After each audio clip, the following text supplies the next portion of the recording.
The Matthew Dark Show.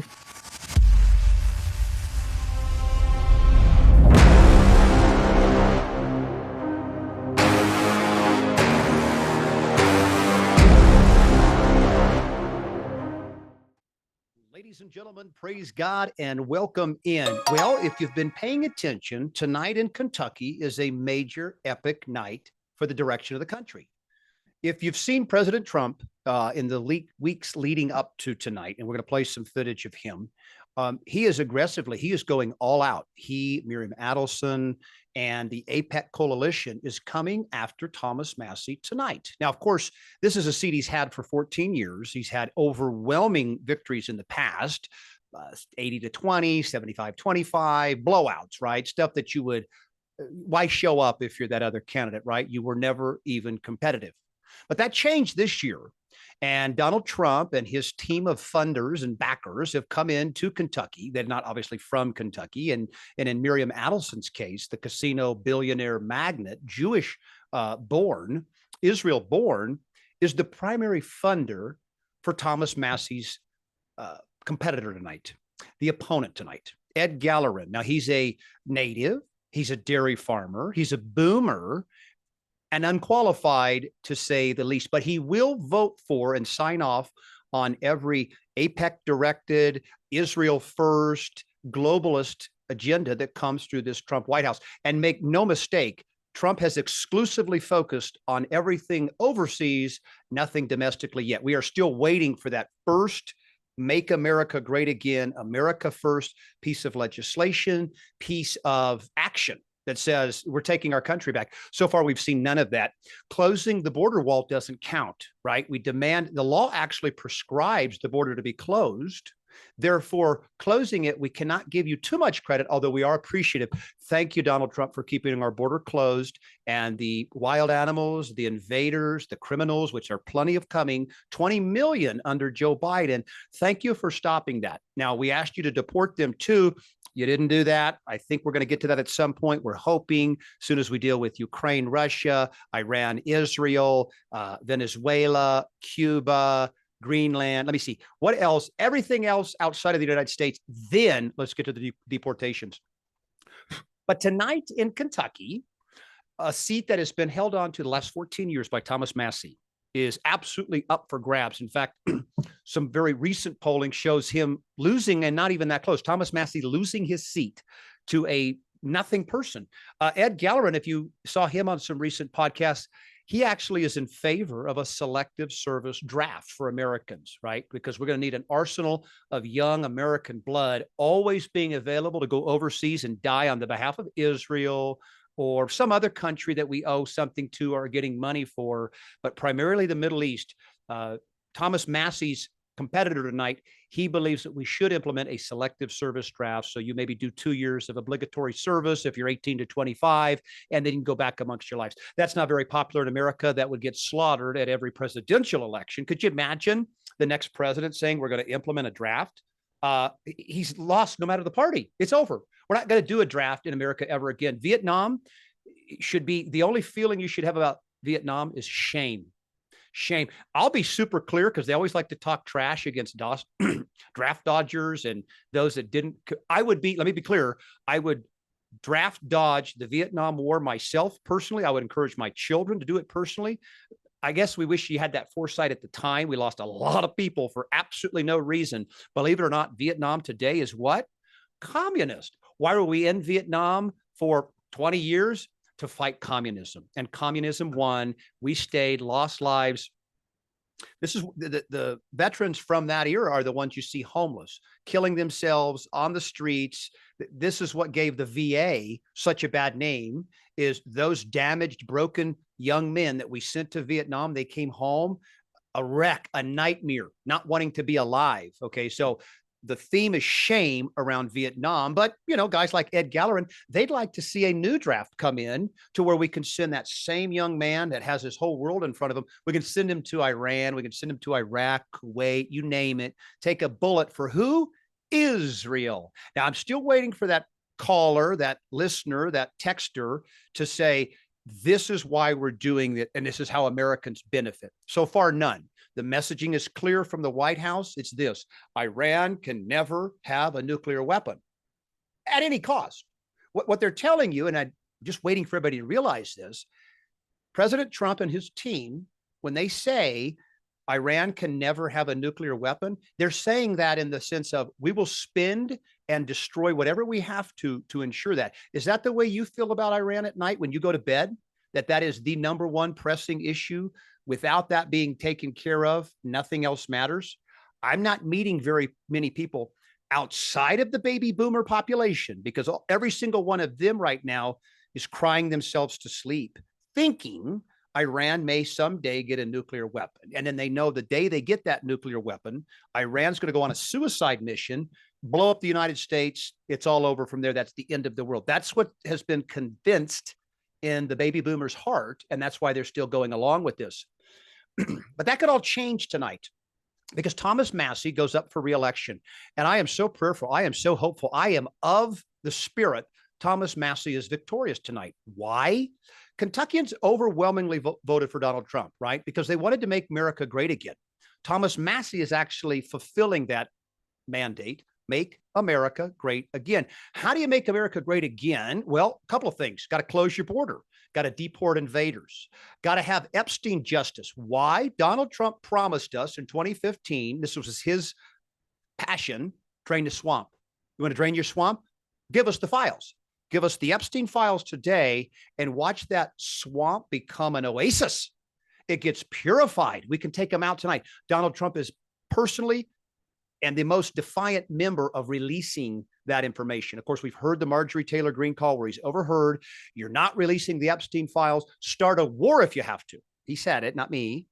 Okay, this is your president saying, I will not release the files and I will continue war in Iran. Now, he did say last night, he's of course going to suspend, and he's in such a bad position. I mean, when you do something for the wrong reasons, and not even because it's on your heart. I mean, Donald Trump is being forced to do this. This is not what he's about, but he will do anything in his power to prevent the Epstein release. So the Iran war thing is wonderful, even though it's not really in his nature, not in his.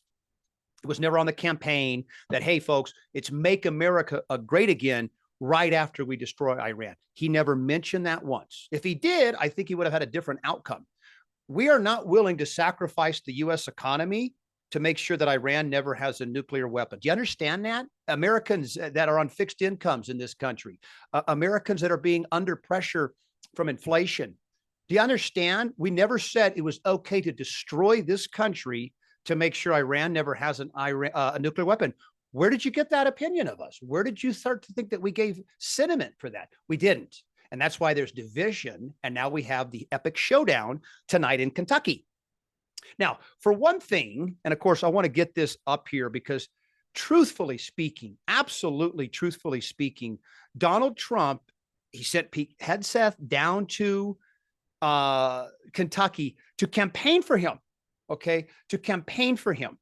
And you say, well, why would he do that? Well, let's just hear and see what he's saying. This is not good, folks. Thomas Massie's a terrible congressman. He's been a terrible congressman from day one.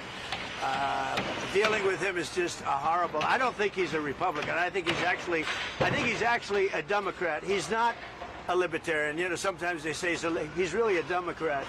He votes against us all the time. I think MAGA's never been more together, actually. I'm going to be making an endorsement today in Texas. I'm going to be putting out an endorsement in a little while in Texas, the great state. You know, I won Texas all 6 times, meaning primaries and the race. And I got the highest vote in the history of Texas. And I love Texas, but I'm going to be making a endorsement at about 12:30, 1 o'clock today for the big race, the Senate race in Texas. MAGA is most of the Republican Party. The rhinos are gone to a large extent. A few of them are still left, so hopefully we get rid of one tonight in the form of Tom Massie, who's horrible. But no, it's been amazing. Okay, so you now have a man who is completely out of his mind. Let me give us something here. So a couple things he said in there super important. Number one, he says that Thomas Massie is the worst Republican ever. It actually even says he thinks he's a Democrat. And so let's look at what Thomas Massie has been voting on and why they're able to take this and use it against him. They'll tell you that Thomas Massie voted against the border wall. He voted against tax cuts. He voted against trans out of the bathrooms, out of the schools, and he voted against raises for our military. Okay. So what they're talking about, though, is that's the big, beautiful bill. The big, beautiful bill is an awful death sentence piece of legislation. Why? Well, it does three things are involved. Number one is it preserved all the Biden era spending. Okay. So high spending, COVID level spendings, way more money being spent than we ever need. Does that, number one. Number two, it cut taxes. So what do you get? Government shortfall. And how do we deal with that in America? The Federal Reserve prints money to make up for that gap. Print money, buy bonds, inflation goes up, dollar value goes down, cycle continues. Thomas Massie voted against that, as he should. I would vote against that. Anybody who says, no, we need less spending, working on inflation, and America interests only in the bill, $1.5 trillion military budget for next year. That's what White House is asking for. That means you're going to major wars. Baby boomers, we asked you again, is that what you elected him for? To do everything overseas, or did you want him to make America great again? That's what your silly hat says. Your red hat, MAGA, it doesn't include foreign wars of choice. Do you understand that? It doesn't include an expanding government. Do you get me so far? So we're doing everything opposed to America first, make America great again. Neither work. This is how you do it. America only. Because see, only closes out the box. What about this? Is it America? Oh, then we can't help you.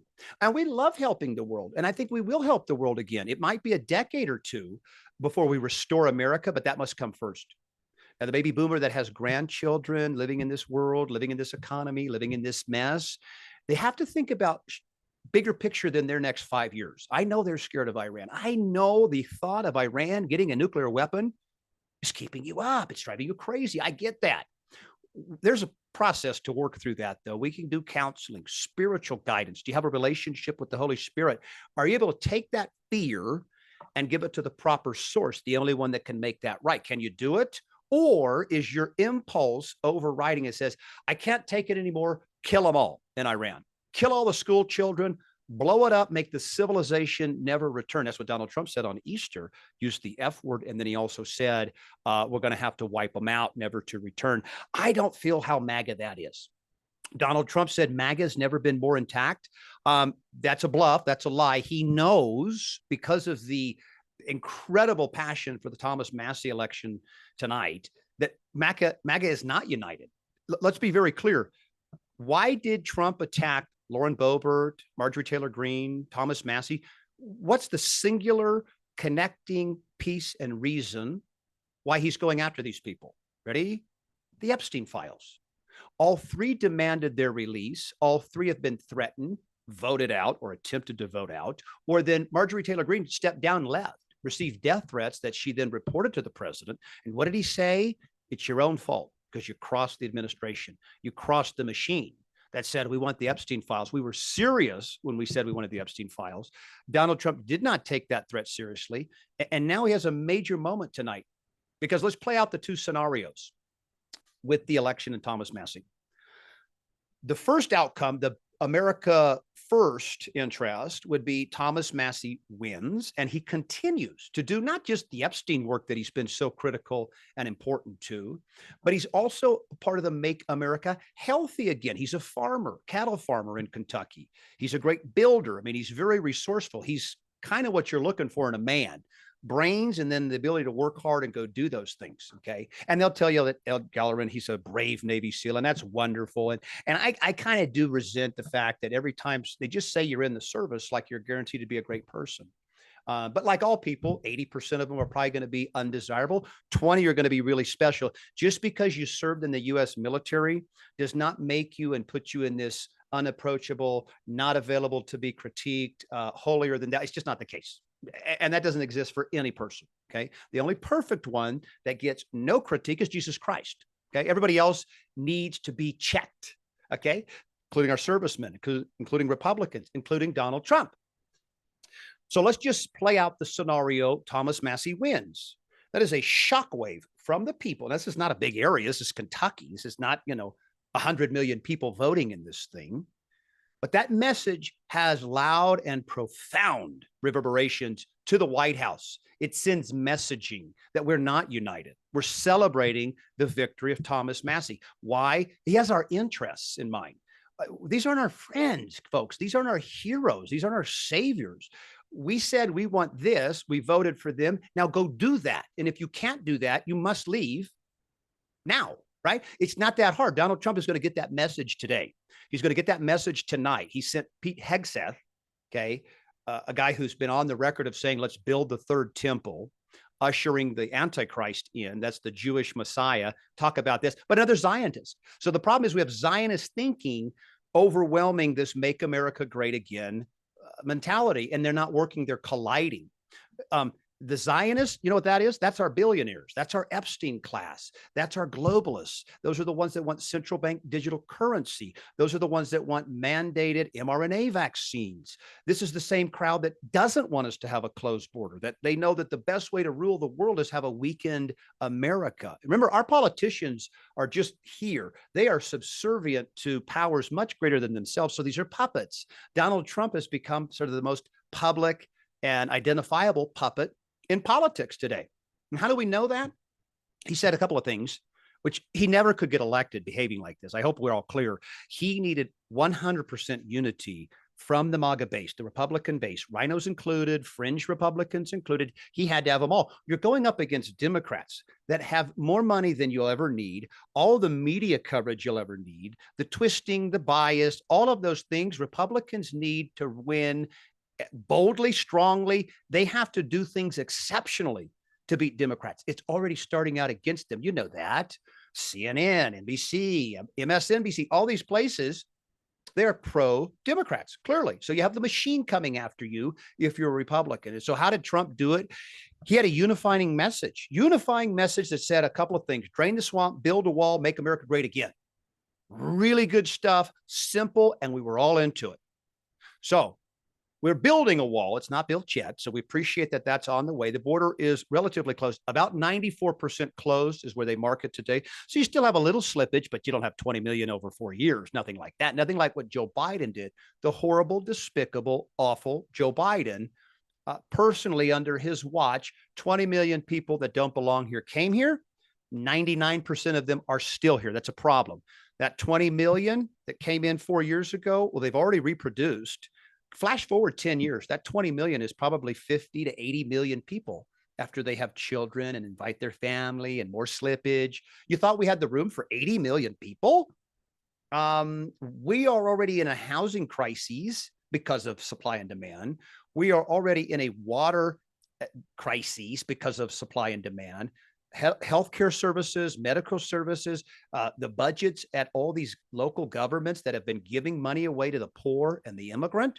There's nothing left for 80 million more people. Are you crazy? Are you nuts?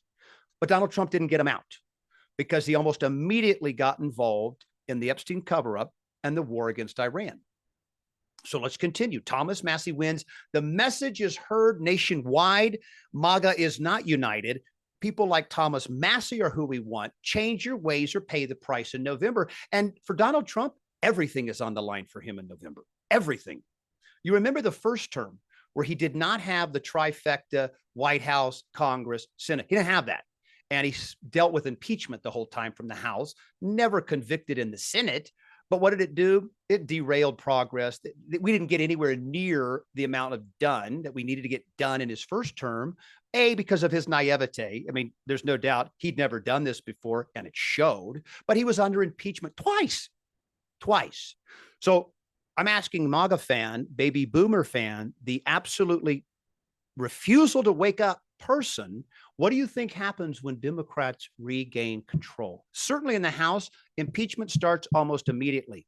And you could get Trump on a lot of things right now, at least to bring up the charges. I mean, just his financial, just their insider trading and just this manipulation with the tariffs, and they were making money in the stock market from that. The way they're manipulating these peace agreements, and they're not really biting on it anymore. But every time Donald Trump wanted oil to go up or down, he would announce these bombings or peace agreements. Okay. His family was profiting for that. We know that they're doing that. Right. Okay. He has a supposedly a blind trust that's managing his investments. But those managing his investments know exactly the policies and stuff that he's doing, what stocks to pick, right? You know, you want to be a part of AI, right? We're putting up data centers all over this country, destroying our country. The largest one in the world is going to be in Utah, 40,000 acres, and it's a data center. It's not going to have people in it. It's not going to have workers in it. It's going to have manufacturing. It's going to be computers computing 40. The estimated power usage, listen to this now, estimated power usage on that Utah data center on an annual basis will consume twice the amount that the entire state of Utah uses. Stop right there. Thank you. We can now officially destroy the climate change hoax. We no longer caring about that because we're building this stuff and consuming fossil fuels to run it. This isn't going to run on solar. You understand this is not something you can power by wind. This is going to be natural gas and lots of it, fossil fuel consumption. So we can finally put that one to rest, right? We're then going into all over the world and we're excavating rare earth metals, very damaging process, very destructive. We can put to bed the fact that as America, we're worried about the climate. Mother Nature is going to be just fine. We can continue doing our practices. Don't ever let anybody tell you, yes, the climate's changing. Absolutely. It's not because I'm driving a car. So we could put that to bed. And now with the data centers, we can absolutely cement more fossil fuel consumption in the United States, which it should be. Natural gas is in abundance, and we should be tapping into all available resources to keep the cost of energy down for you and me. That's all we're concerned about. Don't care about the big corporations making a ton of money on energy. What's it cost the American people? Do you see the difference if the president is thinking about it like that versus what corporation, what sector of business is going to benefit me? That's how we make policy. That's how it goes on in America right now. And you can see the fruit of it is moral, societal decay in America. Stevie Wonder sees it. Everybody sees it, that this is not getting better, getting worse. Mental illness, drug use, broken families, all of these things, all-time highs. Black on black crime, all-time high. Okay. What's the most dangerous place for a black person to be right now? A young black person?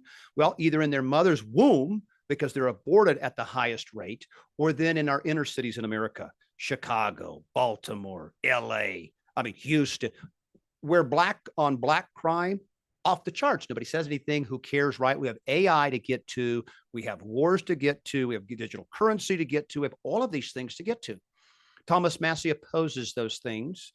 So the White House then gets the message with a victory, Thomas Massie victory. They get the message that, okay, the people are not into the war. They're not into the inflation. They're not into the Epstein cover-up. Are we going to change our ways or are we going to double down? My instinct is they just double down. There is no way, because pride is involved for Donald Trump, and he is hell-bent on king of the world status. Nobody defies me. If you cross me, you will pay. That's not going away anywhere anytime soon. So he's going to have to double down. I wouldn't be surprised at all if Thomas Massie won tonight if Trump didn't campaign for his Democrat opponent in November. It shouldn't surprise you. A vindictive, retaliatory nature. He wants to come after Lauren Boebert as well because she's supporting her friend Thomas Massie. And she had a great tweet. She said, I love my friend and I support my friend Thomas Massie, and I love my president and I support my president Donald Trump. Both of those can be true at the same time. Trump says you have to pick one or the other. And if you don't pick me, I'm going to kill you. I'm going to destroy you. I'm going to run you out of politics. That's what he's doing to people. But he's defying the agenda that he was given to go. So then Thomas Massie, he can go subpoena Todd Blanche. Todd Blanche, the acting attorney general right now, is in violation of federal law. Why? He's withholding 3 million Epstein files that the Epstein Files Transparency Act requires him to give us. Okay. So he's actually breaking federal law. If a new administration attorney general chooses to press charges on him, he is guilty already. But Thomas Massie can go back in. We can subpoena him, make him appear before Congress with the perjury penalty on the table, and basically says, what is going on here? Better yet, for Todd Blanche, what was the conversation with Ghislaine Maxwell in that Florida prison 2 days before you shipped her to Texas to a better prison, a prison with more perks? And you extracted that testimony from her that says, I never saw Donald Trump do anything bad in the world, yet she won't speak to any other committee without a full pardon. They talk a lot about would Donald Trump pardon Ghislaine Maxwell? Only if he wants Civil War II. Only if he wants to do it. See what happens. Pardon Ghislaine Maxwell today and see what happens, Donald Trump. We talked about what happens when Democrats get in control in November. He's impeached. He now stops any agenda. Not that we were ever going to get to America, but he's certainly going to stop working because he's got to fight impeachment. And he's got to do that game. Now, what if we're in a minority in the Senate? Major problem. Because now he's convicted.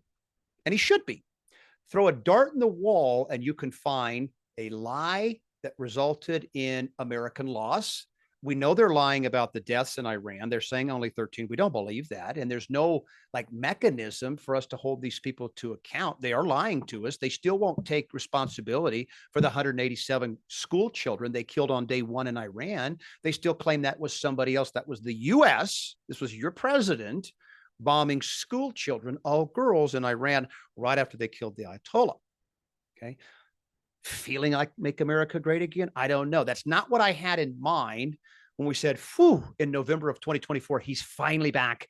This is going to be the term that sets things right. Yes, we will drain the swamp. Yes, we will close the border. This inflation is gone. Now, go back to the election tonight. Let's just put together the scenario, the horrible scenario. If Ed Gallrein, this made up person, nobody wins. Okay. It's going to show several things. Number one, it will prove and show for the world that Israel and AIPAC are influencing American politics. So I just asked baby boomer guy, the Trump fan guy, to just say, are you okay with that? And you, of course, you will say yes, because you cannot defy the king. You say yes. And I say, okay, well, then what is your relationship with Israel? As an American citizen, how is it going? What do you see? What's in it for you? And there isn't anything because, kind of a Christian nation in the United States, but it's not. I mean, it maybe started that way and had more influence that way, but it's a secular nation, this for sure. We just celebrate religious holidays. But the nation of Israel practices Judaism, and Judaism cuts off at the New Testament, the Gospels, where Jesus Christ, the Immaculate Conception, the virgin birth. And then it leads us right up to the betrayal, the suffering, the cross, the resurrection, and the gift that gives you and I that say, Jesus Christ is my Lord, Son of God, the Messiah. That person gets salvation. Okay. The Jewish person doesn't believe any of that. Do you know that? Do you know that the rabbinic Talmudic ways of Judaism in present day Israel, do you know that has Jesus Christ boiling in hell? And they call his mother Mary a whore. Did you know that about your Jewish brothers over there? They don't respect Jesus at all. You understand that, right? But you said he's your king. You said he's the Messiah, came to save you. And you're defending this person over here that says, no, he's boiling in hell. He's laughing at you. You understand that it's a mockery for a Christian to take this subservient position towards Israel. It's really humiliating. It shows a level of cuckness, that you're being willing to lower yourself below the King of Kings, Jesus Christ, and accept this sort of demonic version of Judaism, because it's still not like they're sacrificing. So we know for a fact this is not like the Israel of Moses. This isn't the Israel of Noah. This isn't the King David. They're doing none of that stuff. They're actually just doing their own thing. So they don't have a king, a savior in Jesus Christ to submit to, and they also don't offer sacrifices to God anymore. So how are they doing it? But I don't care about that. Judaism is an expired, dead religion. The Jewish person is to wake up, accept Christ, and enjoy the gift of salvation. That's the way this works. I'm sorry, if you can't see that, there's not a lot we can do, because there's other lost people that we need to get to. And the stubbornness of Israel, the stubbornness of the Jew is historic. It's been since the beginning of time. They will not assimilate, and they still have those scales over their eyes. And we can't seem to get them off. Okay. So since we're having trouble getting you to move in the right direction, we're not going to be able to pull back and do your war thing or do your money thing, 18 billion a year in aid to Israel. What a shameful use of resources, because it hurts people. They go and kill people with that money. Just ask Palestine, where that aid is being deployed at. 50,000 children under 18 were killed by Israel. I mean, conversation should have stopped right there. But I know a ton of baby boomer Trump fans that celebrate the death of brown children to make them at ease with that fear they had of Iran. You know, they've painted him as a boogeyman. Most of our baby boomers, they still believe that a guy in a cave in Afghanistan took out 3 buildings in New York City with 2 planes. Now, you could see building 7, the way it falls. That can't happen. An office fire, an office fire created this perfect, you know, demolition style descent of building 7. It was never contacted. See the problem we're having here? We never dealt with 9/11. It's 25 years ago. We didn't deal with COVID 6 years ago now, over 6 years. Didn't deal with the 2020 election, just blew right by it. We're on to the next one. And then we're not dealing with the greatest cover up of all time, the Epstein files. Okay. Which brings us right into why the powers behind the scene, Miriam Adelson, AIPAC, the establishment, and now Trump, who's a member of the Epstein class, which is just like the ultimate betrayal. I think it's clear Trump switched teams on like day 2. He became playing for the deep state. He became playing for, because we had USAID fraud. He did nothing about it. Caused a big mess in Minneapolis. Actually, the efforts in Minneapolis hurt the movement, the deportation movement. It was sloppy. It was terrible. They were a joke in Minnesota. Embarrassed himself. He had all these women cabinet members that he had to fire doing terrible things. Pam Bondi, Kristi Noem. What are you thinking? So clearly it wasn't him picking these people. Here's who will be this position and this position. And don't get out of line, Donald Trump. Everybody thinks Donald Trump is like making his own decisions, doing his own thing. It's not even close, because he's doubling down on things that his base hates. That's the bit. So when he tells you that MAGA is united, when he tells you that we're all one, he literally couldn't be further away from the truth. We're not even remotely close to united. Half of us say we have to have the Epstein files. The other half are saying President Trump he's fine to do this. Why bring it? This is such an old story, or it's just his friends, or he didn't do anything. So why do we need to make, they're making all these excuses, but just look for yourself. We can see in the files, this sender to Jeffrey Epstein reliving a crime, a perverted fetish. And then even Pam Bondi herself that says the only things that have not been released are child pornography, and nobody wants to see that. Okay, you're right. Could you bring us up to speed? Of this generally commercially available child pornography, what's being done to stop those people? Can you assure us that the 10,000 hours of video that you've, like recovered the victims or prosecuted those people outside of the Epstein? And they're not doing that either. So you want us to believe that you're doing everything in your power to defend the American people from a phony, fake, made up story that Iran's going to get a nuclear and then they're going to kill us all.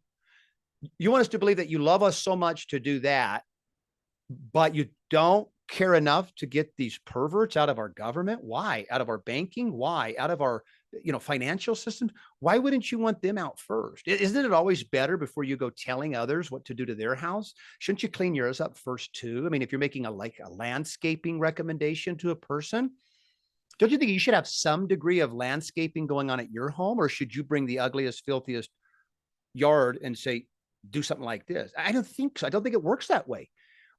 We can advise the world. We can save the world once we've taken care of our home. We must deal with our home first.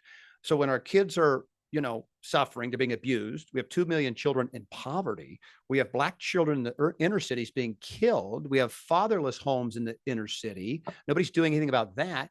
We still have 20 million illegal, and way more than that by now. We have 20 million people that don't belong here still here, and you're not dealing with that. So what does this election then mean? Big picture.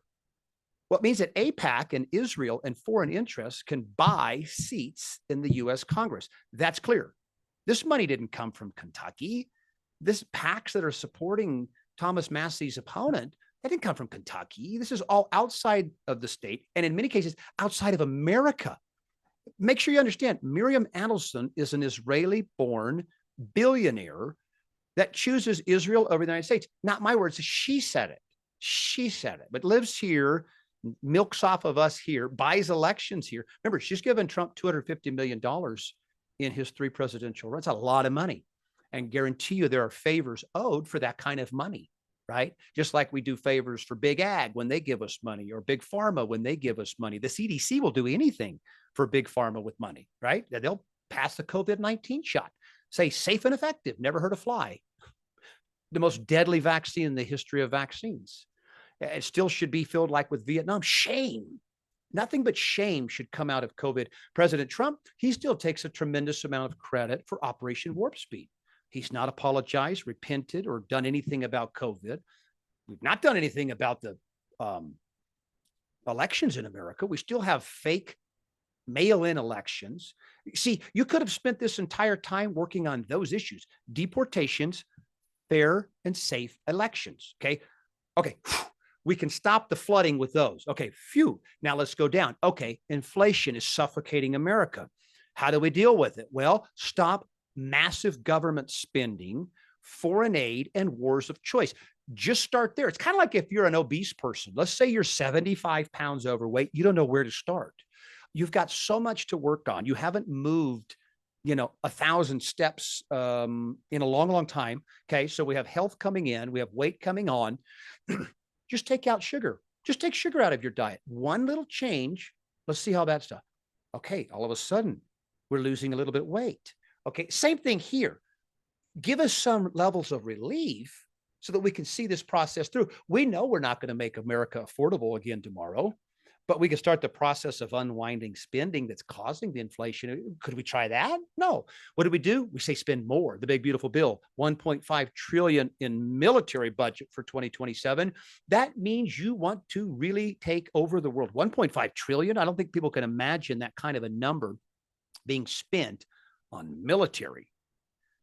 It's breathtaking, but MAGA says, nope, here we go. Baby Boomer says, nope, more war, more death, more spending, until they can't take it anymore. Because I know for a fact, the generation that is the most price sensitive is our baby boomers, the ones that cannot tolerate their income being touched. Very selfish, very greedy, very secular group of folks. They have a fixed income, and you have rising costs, turbo rate, rising costs. They can't handle $5 gas. I mean, baby boomer, let me make this more clear. You can't afford wars. You don't have it in the budget. Okay. Yes, you bought a cheap house 30 years ago, 40 years ago. You don't have a mortgage. I understand that. But the theme from the baby boomer is we're on a fixed income. Okay. Wars don't come into your budget. You don't have the room in your budget for wars because they cause an instant increase in the cost of living. And since that's what you're concerned about is your money, your lifestyle, and extending it, say no more wars. You're out. Okay. When Ed Gallrein, if he was to win tonight, that's an endorsement of more wars, more foreign influence, more inflation, all anti-MAGA, all against America. Okay. I think that's clear. So we know it's not that they, there's some smart baby boomers. I mean, there absolutely are. They are in the moment captured thinking, much like President Trump captured. And they're having a hard time seeing their way out of it because at the end of the day, it's pride. You have to say, I was wrong. I got duped. I can't believe I fell for this thing. And that's a really hard place for people to be. Our mothers that vaccinated their children and hurt their children, and they were doing what they thought was the right thing. And that doctor lied to them and said it never hurt anybody, safest thing, you're doing the right thing. And now they have an autistic child or a diseased child or an autoimmune child, a nonverbal child. We see it all the time. It's happening all the time. Autism is a direct connector to the poisons that we put in our children through our food, through our medicines, through our air. Okay. They've poisoned our children. And that mother to say, wow, this was all my fault. I can't believe I believed that person. I can't believe I didn't do my follow-up. I can't believe I didn't do my own homework. I could have saved my kid's life, right? So the baby boomer has a very similar conundrum. Donald Trump was supposed to save America, get us out of this thing. And I'm worried that our worst nightmare is coming true, is that the very man elected to save us is going to be the final leg of our demise. And it's happening right now because of the way they're framing the future movements. They're not even talking about America agendas. It's all about Iran can never have a nuclear weapon. And I would never, ever, as the president of the United States, release the Epstein files. That's what he's saying. Okay. You don't have to wait out this thing. More wars are bad for you and me. Okay. And that's what you get in Kentucky tonight is a rubber stamp. Whatever the administration is going for, we will go for. You gave me the money. Ed Gallrein's probably a pretty wealthy man by now, or will soon be a wealthy man because he's going to have the most attention. He took the Thomas Massie seat, one of the few seats remaining that said, I fight for Americans. Name another one. Name another one. Lauren Boebert. Yeah. And she's going to continue she's being attacked for it right now. We have no idea if she's going to last through her primaries and her midterms in November. We have no idea. What is President Trump going to want to do to her by then? Right? Marjorie Taylor Greene left. Whether that was the right thing to do, I don't know. If you're not married to politics and say, I'm not going to be a prisoner of this system, yeah, you go do whatever you want. That's the problem too, is these are not like heroes. These are not rock stars. These are not worthy of our honor. Oh, politician, do this for me.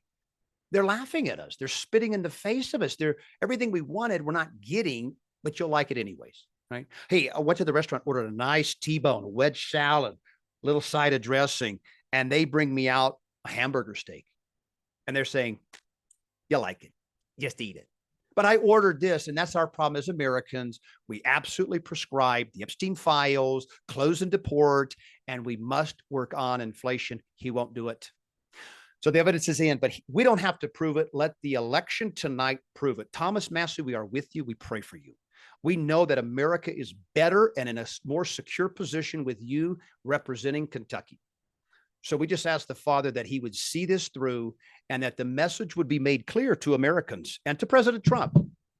We have some very specific criteria for our candidates. They must be America first and America only. If not, get out of the way because we've tried that before. It doesn't work. It doesn't work, folks. We got a great show tomorrow too. Scott Bottoms, gubernatorial candidate for Colorado, will be with us.